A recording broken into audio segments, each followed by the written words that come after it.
O maior encontro de velejadores e amantes do esporte náutico chega a Ilhabela. Reconhecida nacionalmente como a capital da vela, Ilhabela sediará a 3ª edição da Vela Show, dos dias 9 a 11 de junho de 2023. Muito legal, Juca. Legal. Juca, então quer dizer que hoje você está vivendo de vento? Isso. Basicamente. Minha mãe estaria tremendo como no copo ali. Se eu falasse uma coisa dessa pra sua mãe, tem uma passagem até bem interessante nessa história da vela, porque minha mãe era, claro, ela faleceu ano passado, ela era contra essa história de vela, porque imagina, meu filho fez um esforço para ser advogado, né? Ser um e assim, homem de respeito. E modéstia à parte, eu fui advogado de verdade, sabe, assim, tinha um escritório bacana, enfim.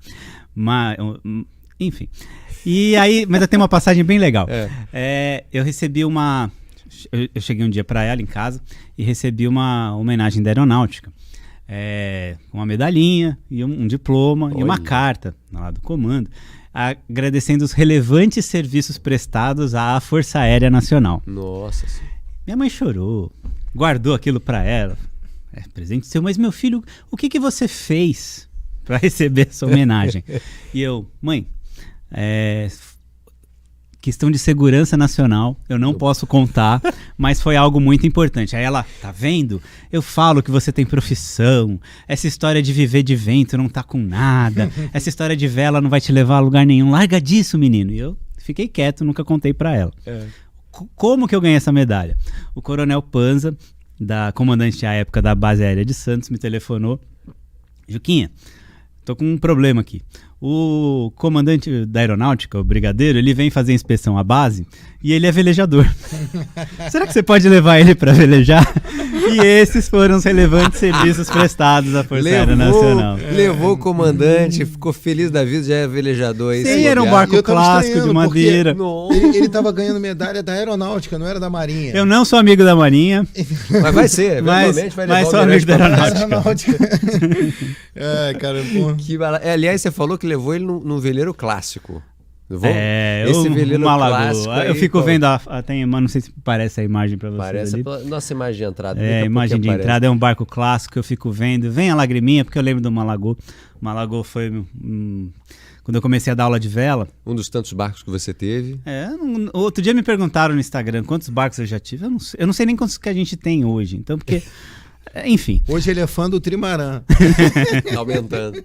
O trimarã é bom que são 3 em 1, né? E juntando talvez não dê nenhum. Ih, vou apanhar. Mas não, é brincadeira. O Malagô, o que aconteceu? Eu comecei a dar aula de vela no Atoll 23, o Cusco Baldoso. Aliás, é legal esclarecer que Cusco Baldoso era o nome do barco que deu origem à escola, porque era uma coisa despretensiosa, então era Cusco Baldoso, veleiro escola. E depois, quando eu abri a empresa em 2012, nome de fantasia, Cusco Baldoso, veleiro escola. Hoje é Experiências em Vela Oceânica, mas antes era veleiro escola. E só que o Atoll 23, para dar aula, ele tem um cockpit pequeno. Então veleiro fechado. Já é excesso de intimidade por definição, né? Veleiro, quem já foi no banheiro no veleiro sabe que... É um Big Brother. Em todos os sentidos. E aí o que acontece? Ficou pequeno e aí apareceu a oportunidade. Foi a primeira vez que eu fiz uma proposta indecente para comprar um veleiro.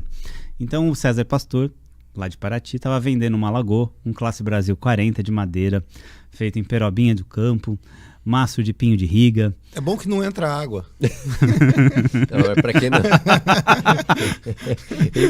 Extremo oposto. Oh, meu Deus, enfim. Sacanagem. E aí eu fiz uma proposta maluca, e o problema das propostas malucas é que elas podem ser aceitas. E nisso eu saí de um Atoll 23 para um Classe Brasil 40, e virou o veleiro escola. E eu fiquei com ele por 8 anos. Flagship, lutando para mantê-lo vivo. E o barco tem alma, né, Juca? Um barco desse aí, né?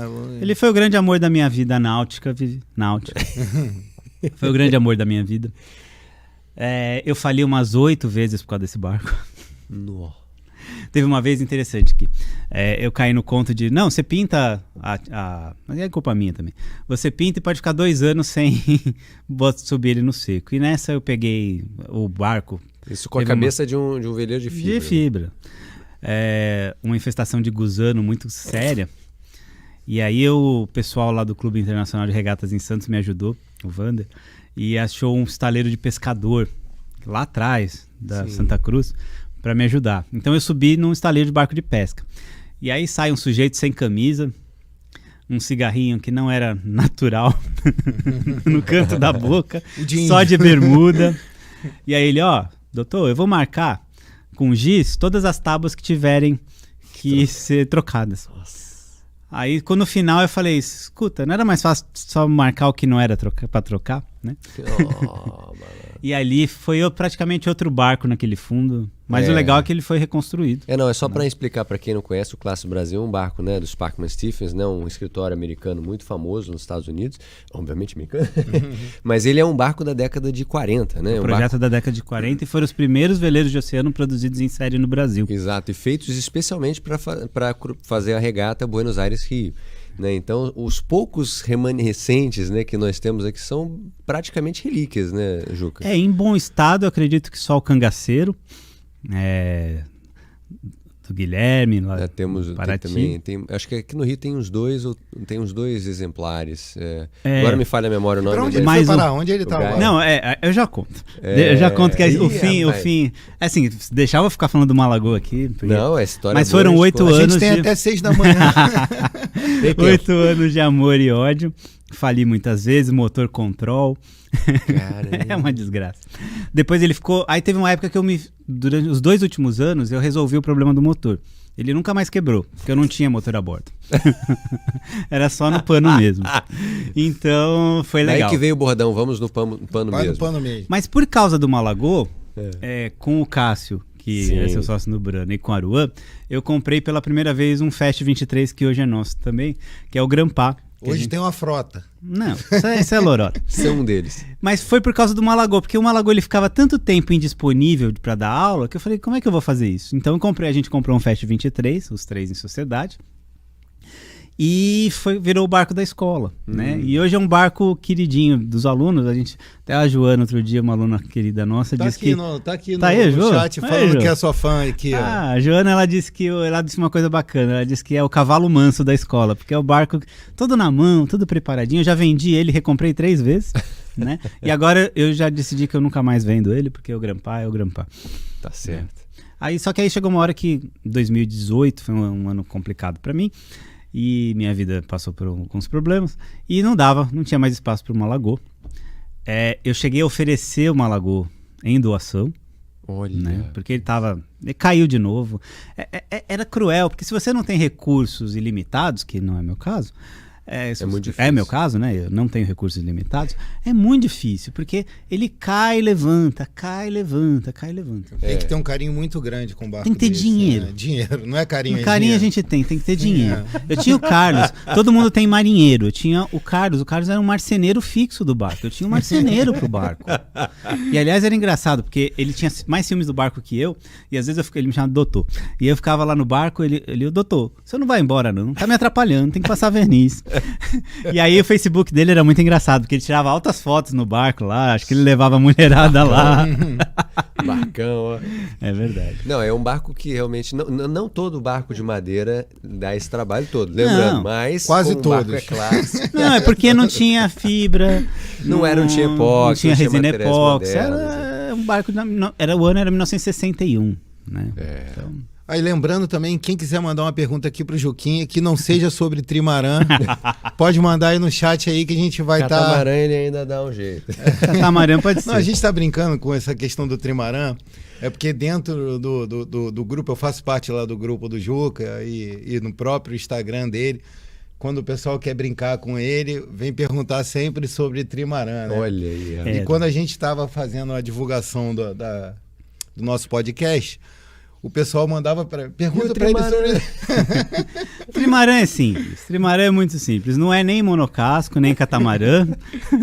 E só serve para quebrar recorde de velocidade. É isso, né? Aí. Se não tiver nesse Aliás, isso é um ponto interessante. Acho que não está no roteiro, mas eu vou falar. Lá, não existe barco ruim, né? Existe barco com uma utilização ruim. Aí a culpa é do dono, né? Então, por exemplo, eu quero um trimarã, que é feito para você quebrar recorde de velocidade, para andar rápido, para emoção. E quero fazer dele um barco casinha com ar-condicionado, gerador e todas essas bobagens que hoje são essenciais num barco. vai dar ruim, né? Ao mesmo tempo, eu pego um Fast 23 e vou e quero ir para Geórgia do Sul com ele, talvez não seja lá uma boa ideia. Talvez dê certo. Por isso que é bom a pessoa conhecer bem, antes de comprar um barco, o que ela pretende fazer, né? O que ela pode fazer. Isso, Felipe, isso é muito importante, isso que você tocou, esse assunto, porque hoje é possível. Hoje, antes de eu comprar um barco, eu posso experimentar uma gama gigante, porque não tem só Cusco Baldoso, tem várias opções. Há 20 anos não existia isso. Mas você fala isso, não adianta muito, não. Eu sei, Você porque não é racional. Porque não é racional, é emocional. Porque a pessoa está com tanta ansiedade para comprar o barco.